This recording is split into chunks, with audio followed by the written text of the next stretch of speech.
ಇವತ್ತು ರಾಧಕ್ಕ ಪಂಚಾಯಿತಿಯಲ್ಲಿ Modi schemes ಪಾಸಾ fail. ಇದಕ್ಕೆ ಉತ್ತರ ಬರ್ತಕ್ಕಂಥದ್ದು ಶೂನ್ಯ. ಗೇಮ್ ಚೇಂಜ್ ಮಾಡಕ್ಕೆ ಅಂತ ಬಂದಿರುವಂತ ಸರ್ಕಾರ ಈಗ ನೇಮ್ ಚೇಂಜ್ ಮಾಡ್ಕೊಂಡು ಕೂತ್ಕೊಂಡಿದೆ. ಕಾಂಗ್ರೆಸ್ ಅವ್ರು ಅವ್ರೇ ಫಾಲೋ ಮಾಡ್ಬೇಕು ರಾಜಕೀಯ. ಮಹಾತ್ಮ ಗಾಂಧಿ ಅವ್ರ ಹೆಸರನ್ನು ತೆಗೆದು ಬಿಟ್ರೆ ನಾವೇನೋ ಮಹಾತ್ಮ ಗಾಂಧಿ ಅವ್ರಿಗೆ ದ್ರೋಹ ಮಾಡ್ತೀವಿ ಅನ್ನೋಂಥದ್ದಲ್ಲ. ನೇರವಾದ ಪ್ರಶ್ನೆ 2005 ರಾಜ್ಯ ಸರ್ಕಾರಗಳ ಸಲಹೆಯನ್ನು ಕೇಳಿದ್ರೆ ತರ್ಲಿಕ್ಕೆ ಇದು ಆಗೋದಿಲ್ಲ. ಒಕ್ಕೂಟ ವ್ಯವಸ್ಥೆ ಅಂತ ಭಾಷಣ ಹೊಡಿತೀರಿ, ಎಲ್ಲದಕ್ಕೂ ಕೇಳಿಸ್ಕೊಳ್ರಿ. ಕೇಳಿಸ್ಕೊಳ್ಳೋ ತಾಳ್ಮೆನೇ ಇಲ್ಲ. 40% ನಮಗೆ ತೊಂದರೆ ಆಗಿದೆ, ನಾವು ಕಟ್ಟಕ್ಕಾಗಲ್ಲ ಅಂತ ನೀವು ನೇರವಾಗಿ ಹೇಳಿ. ನೀವು ಚೇಂಜ್ ಮಾಡಿ ಅವ್ರು ಚೇಂಜ್ ಮಾಡಿರೋದನ್ನ ಪ್ರಶ್ನೆ ಮಾಡೋ ನೈತಿಕತೆಯಲ್ಲಿ. ನಾನು ಎಲ್ಲ ಇಂಟ್ರಪ್ಷನ್, ನಾನು ಸರಿ ಇದ್ರೆ ಮಾತ್ರ ಇಂಟ್ರಪ್ಷನ್ ಇಲ್ಲ.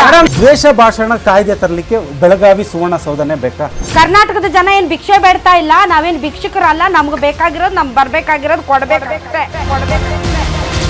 ರಾಧಕ್ಕ ಪಂಚಾಯಿತಿ ವೀಕ್ಷಿಸಿ ಮಧ್ಯಾಹ್ನ 2 ಗಂಟೆಗೆ.